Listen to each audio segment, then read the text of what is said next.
But anyways, thank you for clarifying. And when we talk about you made some qualitative categories to sort of discern what we mean by shortage. And I think that's where we're going to get into why that term shortage is sort of a misnomer.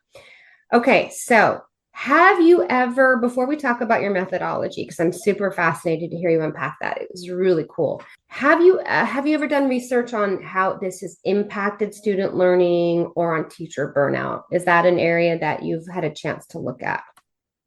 I personally have not.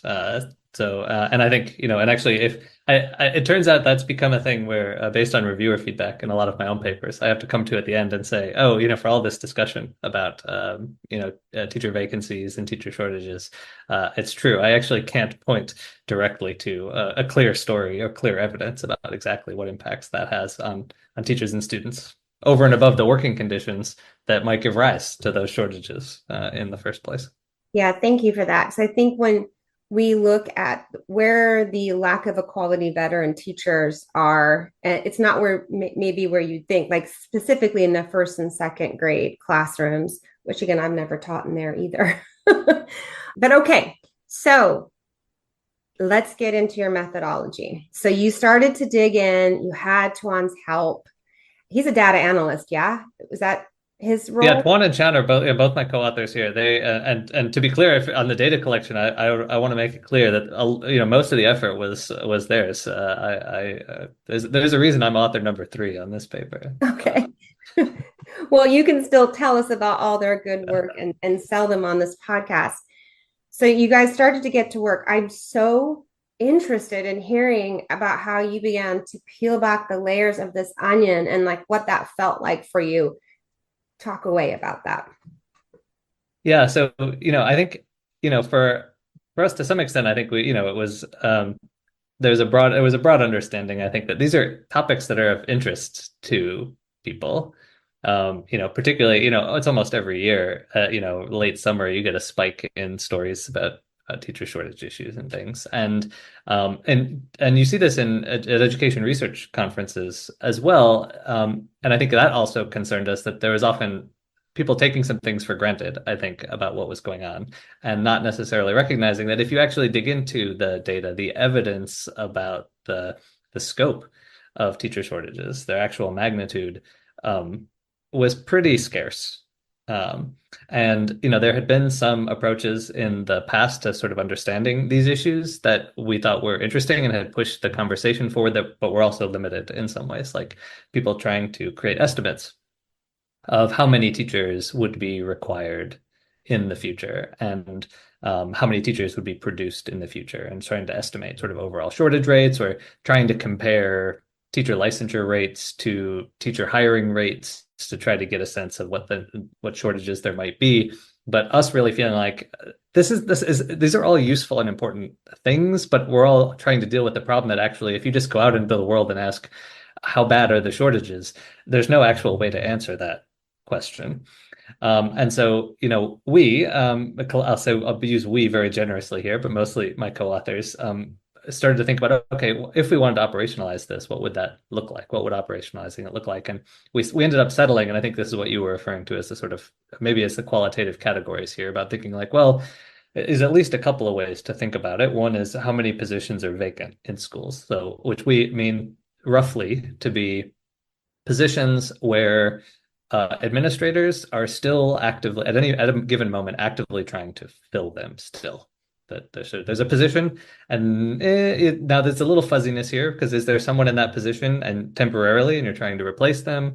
Is there no one in that position? That's still a little bit of fuzziness there, but we thought, okay, vacancies. As an actual position you are trying to fill and it is not filled on a permanent basis, as one sort of way of thinking about it. And then also thinking about, okay, well, what about the rate at which teachers are not fully licensed for the positions that they're teaching, as another sign? And that one's something that has been used more commonly in the past as a kind of measure of shortages, is saying, how many teachers do you have, but it looks like they're not fully licensed. And that might be an indication that you were not able to find someone who is fully licensed to fill that position.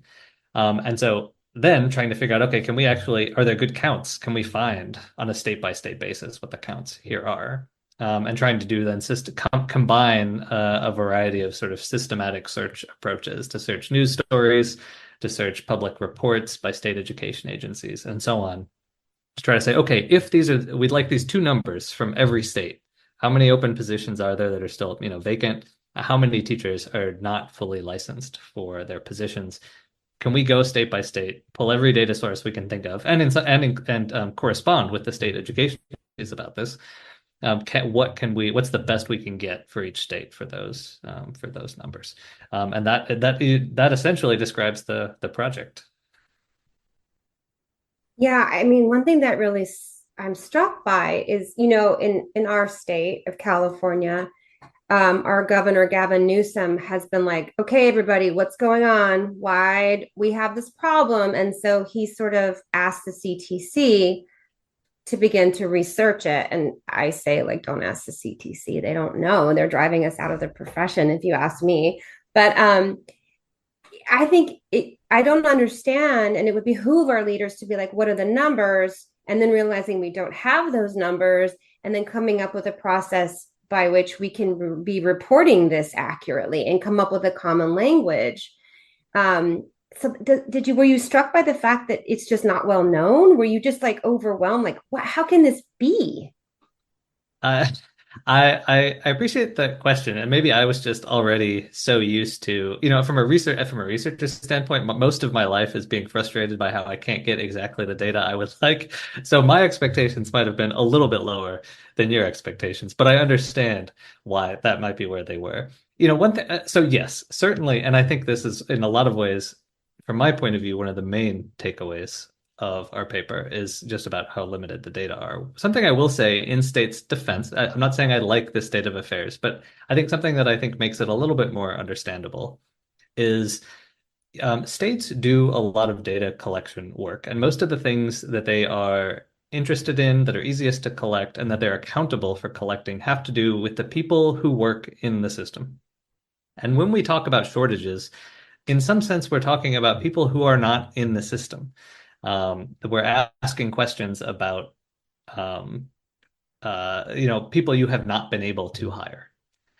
Whereas if, a lot of states, for example, are required or have been required to keep track of who is fully licensed for their position. Do you have, like, for example, highly qualified teachers is often the language that gets used. And there are sort of regulations that say we need to document how many of your teachers are, highly qualified for the position they're assigned to teach. Are they teaching out of subject area and so on? That is things states have been required to collect. And those are people by definition who are working in the school system. They're public employees. If we're talking about open or vacant, and actually, I would say I think states on the whole have much better data about that question because data about the licenses the state is issuing and the people who work in the school system.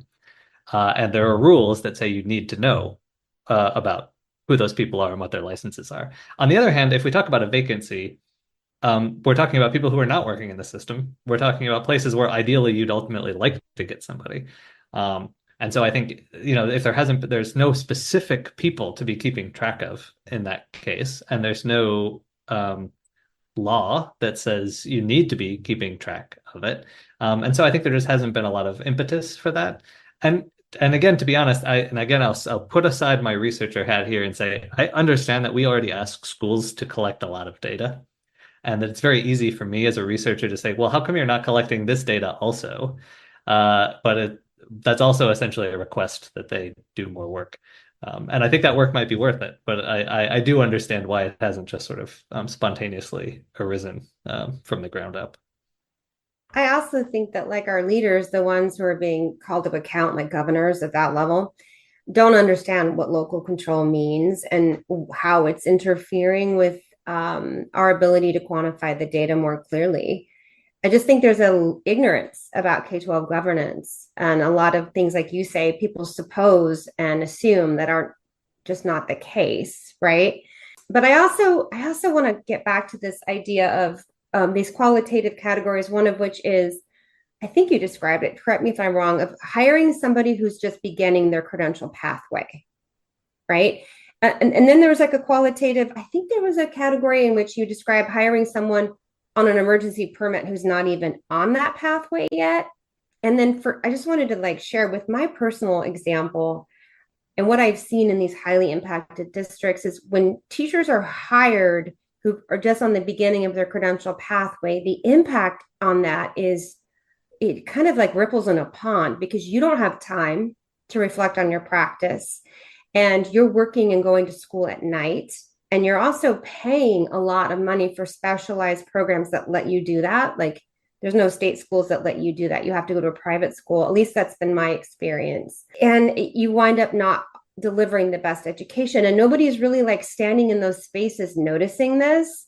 And so year over year, a lot of kids are getting brand new teachers who are not only just brand new, but they're like what I was doing, which is going through all of this arduous coursework and really just constantly reacting and not being able to reflect.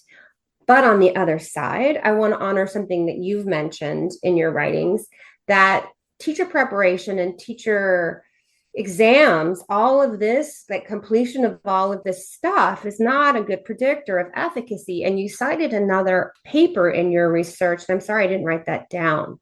So, can you comment on those two sides of the continuum of hiring teachers that are not prepared? I think, especially like hiring somebody who already has a credential, but outside of their field. Like, I think that is not a shortage issue. I think we need to be more expansive in what a credential allows you to do. But I'll let you comment.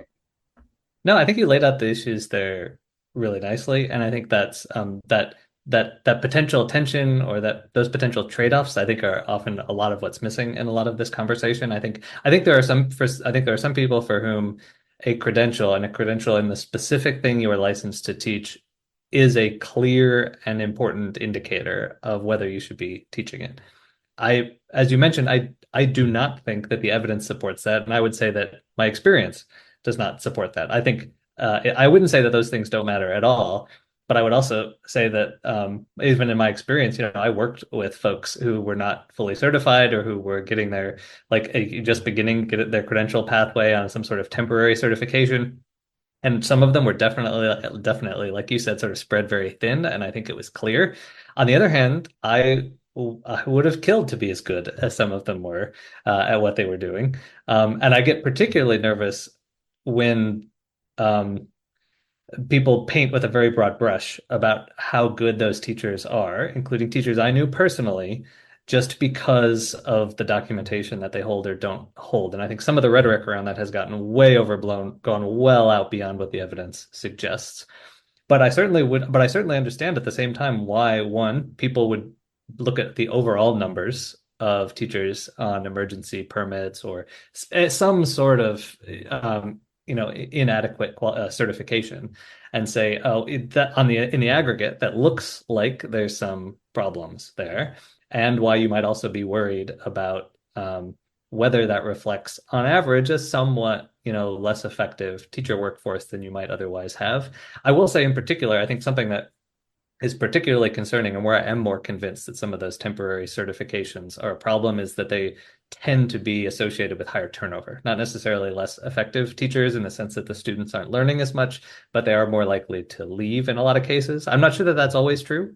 And I also, I think in a lot of cases now, a lot of those programs are actually school districts doing really interesting and potentially promising things to like grow their own teacher workforce. And in a lot of cases, I think that might look like their teachers are not fully certified, and maybe that's concerning. But on the other hand, they also might be people who are really strong connections to the school and the students in the community. So again, I don't want to paint with too broad a brush, but I do think that's the place where I also worry about some of the certification numbers. But that's a long way of saying that I think fundamentally you're correct, and that it's not entirely obvious what to think when you see that someone is teaching in a position with a certification that is technically, in some sense, not up to the state standards. Yeah, so when I am, and to be clear, when I say that there are more teachers, I'm including wherever they're coming from. If you just ask, full-time equivalent, how many people are in roles classified as teachers in schools, that's as high or higher than it has ever been in most places.